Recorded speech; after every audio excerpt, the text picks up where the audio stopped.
Hello tout le monde, nous sommes vendredi, oui. Hier je vous ai pas filmé de vidéo. Hier j'ai pas filmé de vidéo parce qu'on était sur le retour. Attendez, je descends parce que j'ai une fille qui dort encore. La grande et le dernier sont réveillés, mais la deuxième non. Ouais, donc hier le retour, donc le 26, aujourd'hui on est le 27. Et bon, ça s'est bien passé, on n'a pas été trop embêtés sur la route. Paris, il n'y a pas eu trop de monde, on a eu un bouchon, mais ça c'est Paris quoi, j'ai envie de dire, s'il n'y en a pas au moins un, c'est que ça va pas. Donc Paris, un petit bouchon, mais sinon, nickel quoi. Nickel, nickel. Allez. Je vous montrerai certainement les jouets des enfants aujourd'hui. Mais là, il faut que d'abord que je fasse ma pintade au chou. Parce que maman a donné une pintade. Sauf que ce qu'on n'avait pas pensé, c'était que la glacière, on a une glacière électrique. Mais celle-ci, en fait, on n'a pas de branchement pour la voiture quand on est parti. Donc pour la Picasso. Et du coup, elle s'est un peu décongelée. Donc, je l'avais plutôt que prévu. J'étais censée la faire la semaine prochaine. Je la fais aujourd'hui.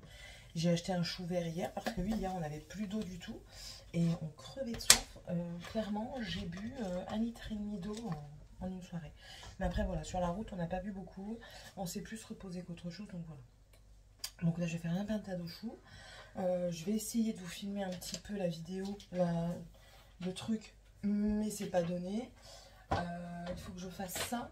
Il faudrait que je fasse le dernier podcast tricot avant la fin de l'année, donc avant la semaine prochaine. Et vu que demain c'est samedi, Sébastien est là, je filme pas, surtout un podcast quand il est là, c'est mort. J'ai un poil. Et puis à partir de, je sais pas, aujourd'hui si je vous mettrai la vidéo au soir. Si vous l'avez ce soir, tant mieux. Si vous ne l'avez pas ce soir, vous l'aurez peut-être demain ou dimanche, je ne sais pas encore. Mais ce qui est sûr et certain, c'est qu'à partir de la semaine prochaine, on va, quoique, 27, vendredi 27, samedi 28, dimanche 29, lundi 30, mardi 31. Donc c'est mardi la réveillon. Est-ce que je vous filme une vidéo encore jusqu'au réveillon de Nouvel An? Après, on va rien faire d'extraordinaire. On avait des amis qui étaient censés venir. Et ils pensaient certainement que j'allais pas travailler pour les recevoir. Mais malheureusement, je dois travailler. Donc, ils veulent pas venir. Donc, ils viennent pas, du coup, tout simplement. Donc, tant pis, hein, j'ai envie de dire. On a fait Nouvel An l'année dernière entre nous. Donc, voilà, c'était comme ça. Là, les voisins parlaient qu'à un moment donné, on va se retrouver dans la rue pour faire un petit truc viteuf. Donc, peut-être, on verra.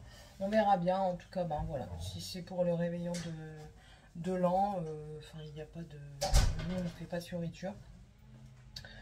On connaît personne, donc on peut pas non plus... La couverture, je peux la mettre au lavage ou pas? Tu veux qu'on mette la couverture au lavage?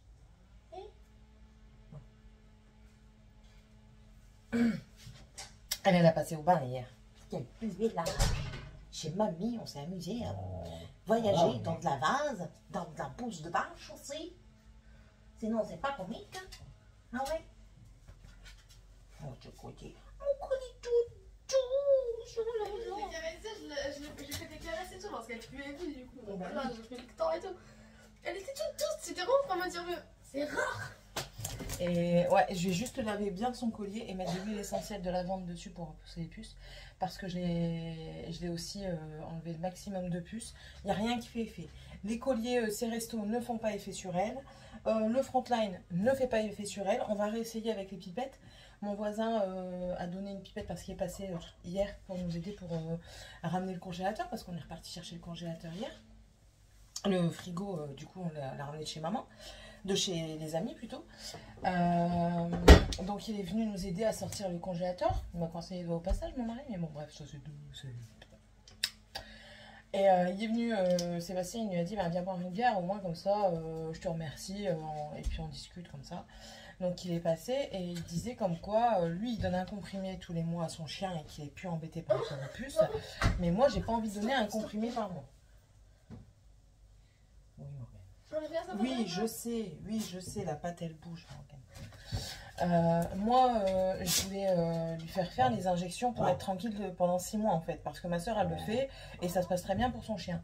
Donc il faut que je me renseigne auprès des vétos s'ils le font, parce que je vais pas m'amuser, même si c'est 20 balles, ben c'est 20 balles par mois quoi, 20 balles de comprimés. Oui, c'est un coût, oui, j'ai choisi un chien, mais je peux aussi choisir de le traiter comme bon me semble. J'ai essayé beaucoup de choses, hein. J'ai déjà dépensé plus de 20 euros par mois, je dirais même 50 voire 60 euros par mois dans le Frontline, parce que étant donné que j'ai 2 chats et un chien, comment vous dire que ça part très très vite. Donc Frontline en spray ça fonctionne pas. Ah si, le Capstar fonctionne, mais c'est un truc pour tuer les puces sur l'instant. Et après si elles reviennent, ben elles reviennent. Ça n'empêche pas les puces de revenir. Donc voilà. Mais ça je vais devoir en reprendre un quand même. J'ai traité le logement. J'ai fait pour que le logement soit traité. Donc voilà quoi. Maintenant, on essaye tout. Écoutez, je baisse pas les bras. J'essaie les trucs naturels. Là, de l'eucalyptus, j'ai mis de l'huile essentielle d'eucalyptus. C'est pas le même que le menthol. Donc, si ça marche pas, mes cheveux aujourd'hui, ils font ce qu'ils veulent, hein. Ça me désole, mais c'est comme ça. Et si ça marche pas, ben, j'essaierai le menthol qui est un peu plus fort en odeur. L'huile essentielle de lavande aussi, qui est reconnue pour repousser les puces. Mais en fait, le problème qui se passe, c'est que le jardin qu'on a ici, c'est du sable. Et il y a des puces de sable dans le jardin. Je ne peux pas traiter le jardin, c'est pas possible. Je vais pas m'amuser à dispatcher de la terre de diatomée partout et dépenser des milliers et des cents dans une maison qu'on va devoir quitter. Donc voilà. Donc non, clairement non.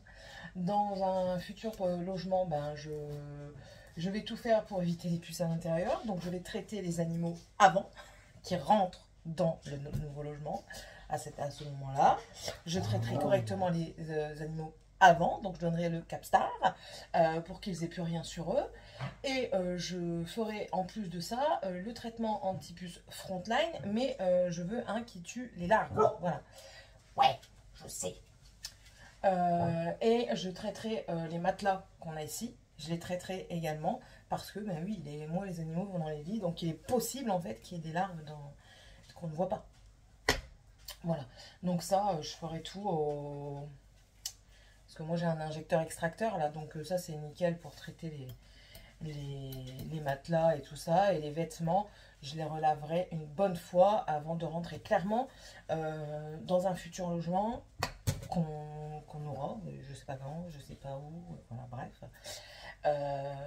Je veux vraiment partir de propre pour pas avoir plein de cochonneries. Donc tout ce qui est serviettes, tout ça et tout ça.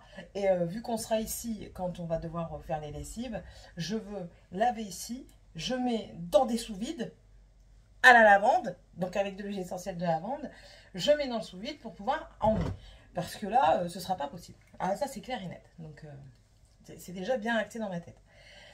Chez maman, qu'est-ce que j'ai fait pour vous faire un petit bilan? Je vous parle beaucoup quand même. Qu'est-ce que j'ai fait chez maman? Bah, rien. J'ai tout fait dans la voiture. J'ai rien fait chez maman. J'ai terminé mon livre Love Like a Movie. Je vais vous chercher. Donc, voilà. J'ai fini ce livre ce matin. Il me restait... une vingtaine de pages à peu près. J'ai beaucoup aimé. Alors j'ai mis du temps à le lire parce que je le lisais au travail. Et clairement une demi-heure en étant interrompue tous les 30 secondes, c'est pas possible. Donc il va falloir que je change mon fusil d'épaule pour les lectures et que je trouve un autre système. Bref. Mais en tout cas ça m'a bien remis dans le bain de la lecture parce que du coup là j'ai envie d'enchaîner les livres. Mais je sais qu'à chaque fois que je dis ça, ben, je suis prise par autre chose. Et en fait je fais tellement de choses comme je vous le dis à chaque fois qu'il faut que je gère un peu mon temps. Bref. Love Like a Movie, c'est l'histoire d'une jeune dame qui est aide-soignante et qui a des formes. Elle n'est pas spécialement grosse, mais elle a des formes. Elle fait partie de la team rondelette, on va dire. Elle n'est pas grosse. Mais bon, elle a les mêmes réactions. Je me suis un peu retrouvée en elle. C'est-à-dire, elle a les mêmes réactions que j'ai pu avoir et que j'ai eu et que j'ai parfois encore maintenant. En tant que femme grosse, femme ayant du poids, femme ayant des formes, comme vous voulez. Le mot gros, je le redis, n'est pas une insulte, c'est un état, voilà, tout simplement. Même si on aime à le tourner en insulte, ce n'est pas une insulte. Donc voilà, en tant que femme grosse, et ayant eu des déboires amoureux avec beaucoup de dénigrement de la part des hommes.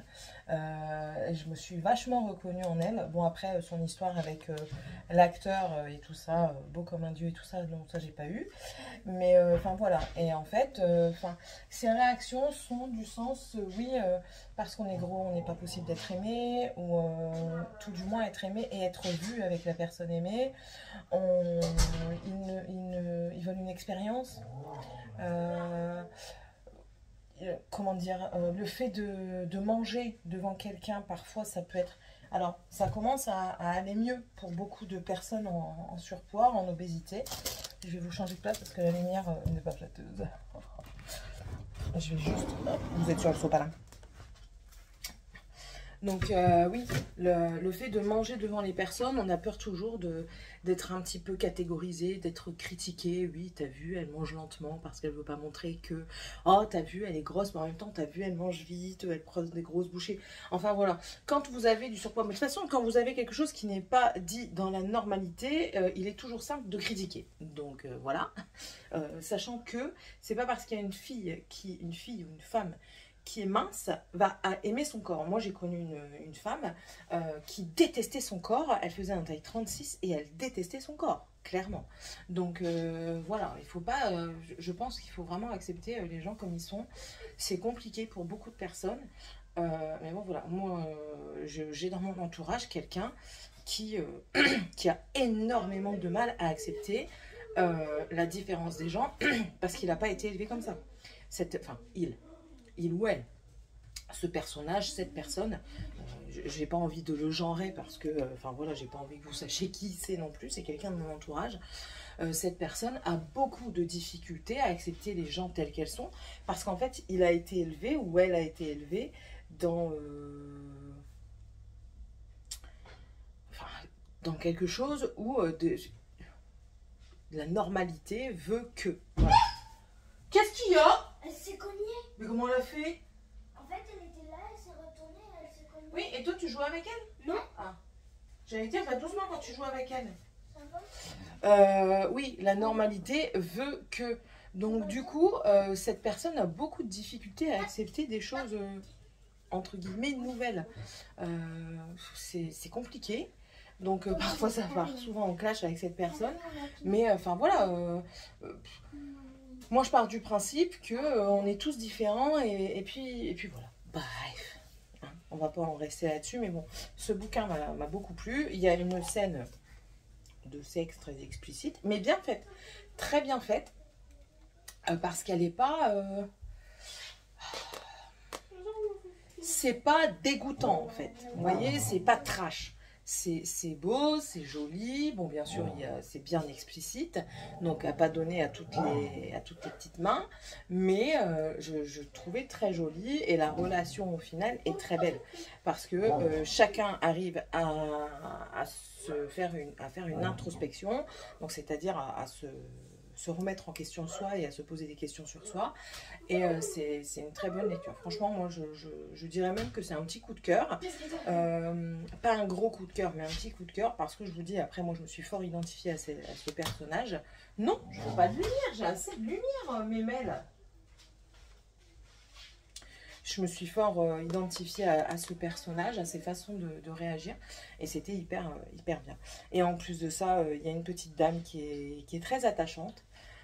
Donc ouais, et je me reconnais vraiment en elle parce que je trouve qu'on a un peu le personnage principal féminin, je me trouve beaucoup de choses en commun avec elle, voilà, tout simplement.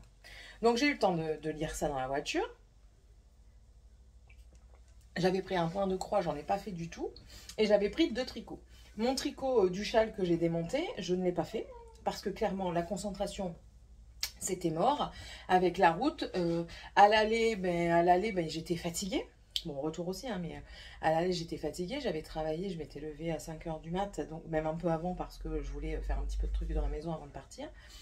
Donc, je me suis levée plus tôt, j'ai pas dormi, donc j'ai dormi dans la voiture. J'ai dormi une bonne partie dans la voiture. Et après, j'ai tricoté mon autre projet, là, mon gilet cache-cœur, mon pull cache-cœur, que j'ai tricoté. Et j'ai principalement tricoté que ça de tout le trajet aller et retour en ayant des coupures dodo, mais des grosses coupures de dodo, parce que je crois qu'à l'aller, je me suis endormie au niveau de Bordeaux, pas loin de la Nationale 10, parce qu'on prend la Nationale 10. Je crois que je me suis endormie...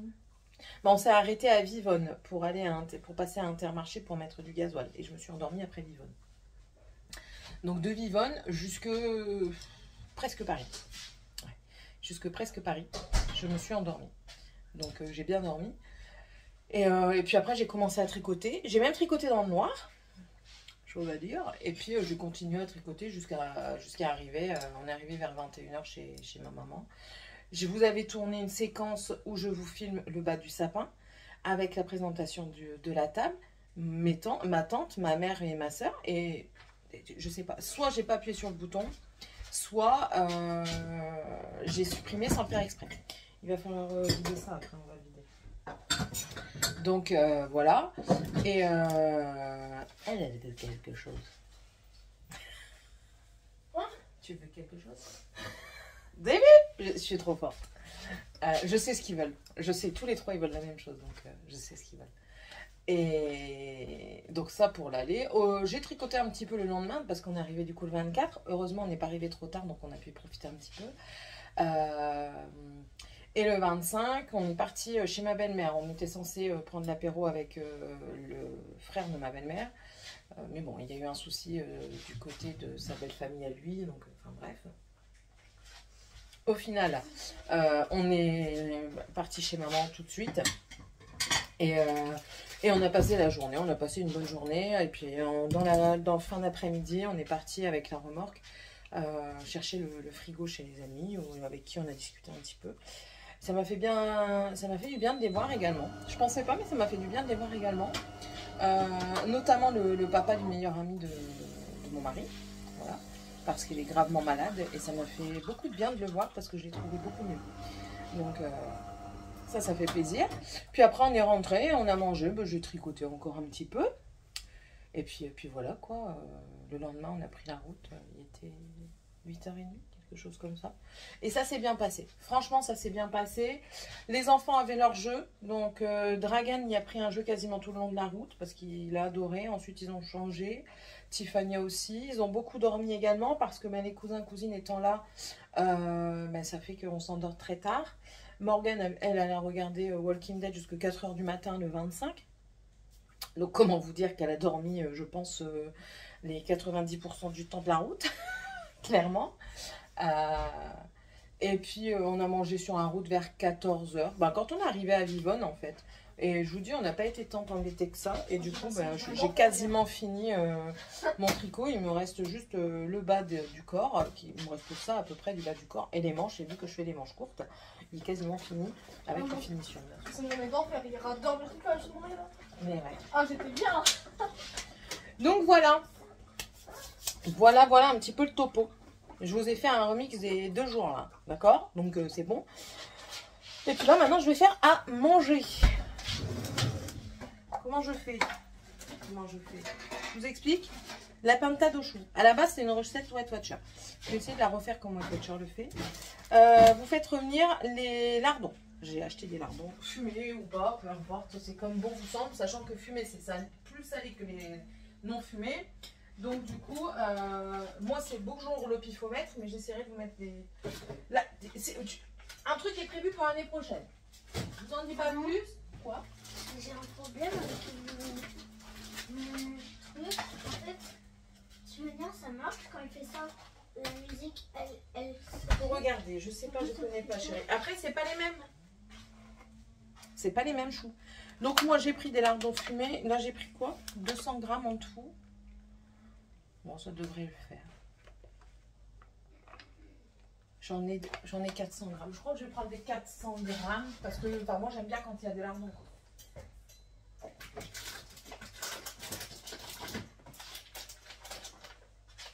2 fois 200.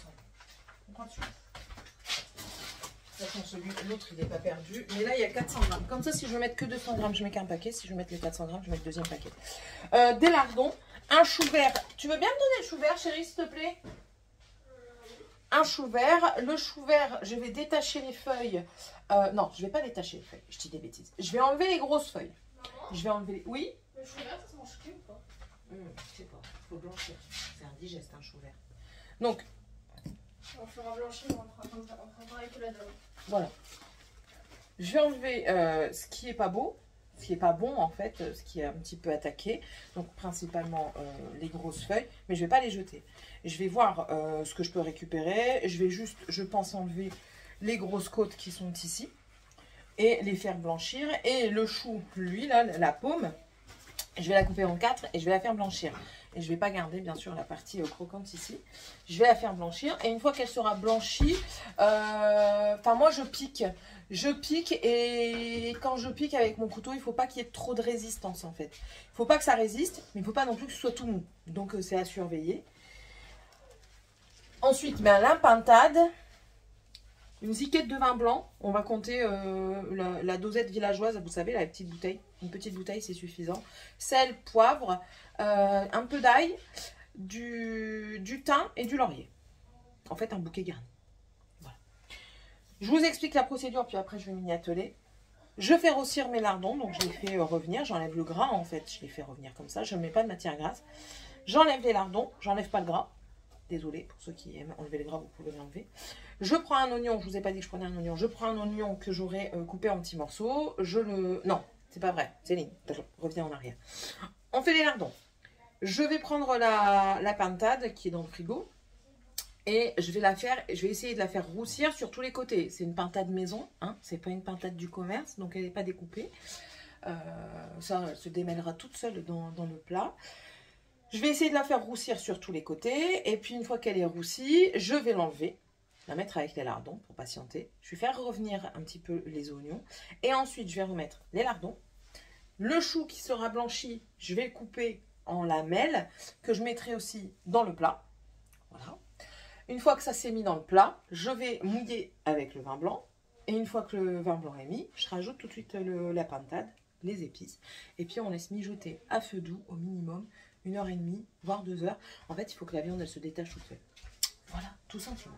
Et ça avec une pomme de terre. Mais la pomme de terre, on la mettra à la fin parce que moi, j'aime bien la mettre dans le plat. Et aujourd'hui, je ne sais pas si je vais faire comme ça parce que étant donné qu'eux, ils sont très compliqués. Voilà. Donc vous avez un petit peu les étapes. Moi, je vais préparer tout ça et puis voilà. Voilà, en route pour le travail. Alors, je ne sais pas si vous aurez la vidéo parce que clairement, enfin la vidéo, la recette parce que clairement, vous êtes tombé dans le gras déjà.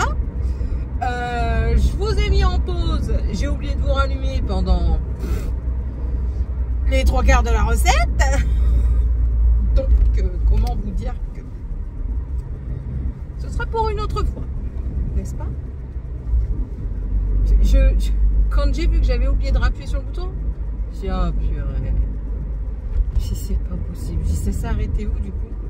Alors je regarde, ah ouais, bah, du début de la recette que ça s'est arrêté du coup, jusque les 3/4 parce que la pintade était déjà dans la casserole. Les aléas, j'ai envie de dire. Bref. Allez, on va aller voir les petites nouveautés qu'il y a. J'allais dire, je crois que j'ai mis des choses de côté avant de partir travailler, avant de partir pour le Nord le 24. C'est même pas je crois, c'est je suis sûre, il y a au moins 2 produits.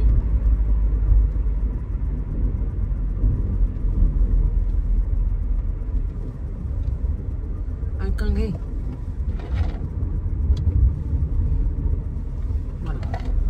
Il y a au moins 2 produits que j'ai mis de côté, c'est les nouveaux brumes pour le visage, brumes hydratantes. Donc étant donné que c'est des choses dont je me sers, j'en ai pris. Je crois qu'il n'y a que ça. J'aime bien parce que je vais voir ma collègue, je lui dis, c'est l'une des plus âgées, et je lui dis, regarde, qu'est-ce qu'on a de nouveau? Parce qu'il y a un moment, elle me dit, Céline, ça ne va plus. Je ne suis pas contente. Je dis, qu'est-ce qui se passe? Elle me dit, quand est-ce que tu me montres les nouveautés? Elle dit, ça fait un moment, tu ne me les montres plus du tout. Je ne sais plus rien de ta... Elle dit ça en rigolant, bien sûr. Et du coup, j'ai repris les bonnes habitudes de lui montrer les nouveautés qu'on met. Et là, moi, de toute façon, moi, quand j'arrive, en fait, généralement, quand j'arrive, que je suis d'après-midi ou même si je suis du matin avant de partir, c'est celui qui est en train de mettre les nouveautés. Je vais le voir, je dis, qu'est-ce que tu vas mettre de beau aujourd'hui? Alors, raconte-moi un petit peu, savoir ce que je vais acheter ou pas. Ils le savent en plus. Hein. La dernière fois, il y avait un collègue qui mettait des choses au niveau de la création adulte et du soin. Il vient me voir, il me dit, oh, Céline, t'as vu, qu'est-ce qu'il y a là? Je dis, qu'est-ce qu'il y a? Il me montre, il dit, oh, je sais combien? 4,99 €. C'est pas raisonnable. Il me dit, non, c'est pas raisonnable. Mais ça fait plaisir quand même. Ah oui, ça fait plaisir quand même. Je t'en mets un de côté, si tu veux. Ils me connaissent pas les pourris. Ils me connaissent pas. Au bout d'un an quand même. Ils le font exprès. À chaque fois, ils le font exprès. J'ai une autre collègue, c'est les stickers. Parce qu'elle sait que je prends des stickers. Là, j'ai été raisonnable. J'ai dit non. J'en ai bien assez, que j'ai pas encore utilisé parce que j'ai pas pris le temps d'eux. Donc non, on va rester raisonnable. Et c'est bon. Hein? Voilà. Je sais pas combien de temps je vais rester raisonnable, mais ça dure jamais très longtemps. Jamais très longtemps. Ah non, ma collègue a pris ma place. Elle a pris ma place. Non, elle a pas pris ma place. Youhou! Elle a peut-être dû se dire, oh, je vais garder la place pour Céline. Parce qu'après, elle va galérer à trouver sa place. Bah oui, merci ma collègue. Peut-être c'est gentil. Bon allez, je vous laisse. Puis on se retrouvera plus tard. Bisous.